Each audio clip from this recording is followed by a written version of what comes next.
घने जंगल में कई तरह के पेड़ थे, पर सबसे अजूबा पेड़ था एक आम का पेड़।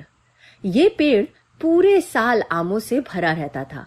इन आमों में जादू था कि जो भी उन्हें खाए वो जवान हो जाए।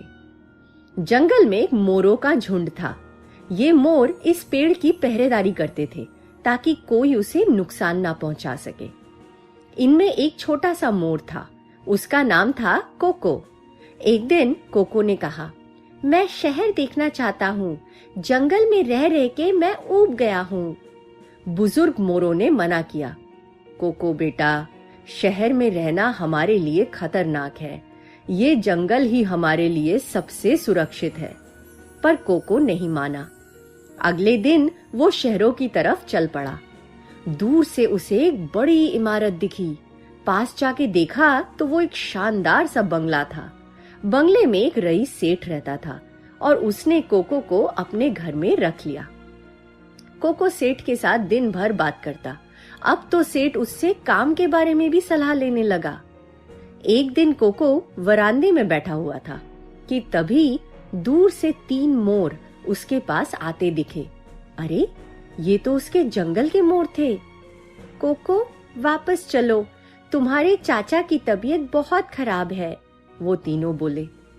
कोको तुरंत सेठ के पास गया। सेठ जी, मुझे कुछ दिनों के लिए घर जाना पड़ेगा, वो बोला। सेठ ने मना कर दिया। नहीं नहीं, तुम्हारे बिना मेरा कुछ भी काम नहीं होगा।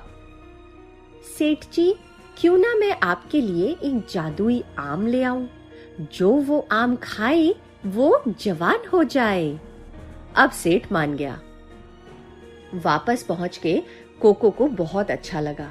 शहर के शोर से वो परेशान हो चुका था। कुछ दिनों के बाद वापस जाने का वक्त आ गया। कोको डरते डरते बुजुर्गों के पास पहुंचा। मैंने सेठ को एक आम देने का वादा किया है। बुजुर्ग मोर बहुत ही नाराज हुए। ये तुमने क्या किया कोको? इसका नतीजा अच्छा नहीं होगा। पर कोको एक आम तोड़कर वापस ले आया। सेठ को देने पर उसने पूरा का पूरा आम ही जमीन में गाड़ दिया और कुछ ही समय में एक बड़ा सा पेड़ निकल आया। आखिर आम पकने लगे और सेठ तो खुशी में समा नहीं रहा था। उसने एक आम लाके अपने रसोई में रख दिया, पर रसोई में एक बिच्छू घुस आई थी और उसने आम को 2-3 बार डंक मारा। सेठ का रसोइया खाना बनाने आया तो उसे लालच आ गया। उसने चुपके से थोड़ा सा आम खाया और तुरंत जमीन पर गिर गया। बिच्छू के जहर से उसका पेट जोरों से दुखने लगा। उसके चीखने की आवाज से सेठ दौड़ के आया। सब कुछ देख के उसने उसी वक्त ये मान लिया कि आम में ही जहर है। गुस्से में सेठ ने कोको को एक पिंजरे में बंद कर दिया। कोको ने सेठ को बहुत मनाने की कोशिश की, पर सेठ नहीं माना। एक दिन एक भिखारी भीख मांगने आया तो उसने आम से भरा वो पेड़ देखा। उसके चारों तरफ कांटे जाल का बाड़ लगा हुआ था। अरे, इतने अच्छे आम कोई खा क्यों नहीं रहा है?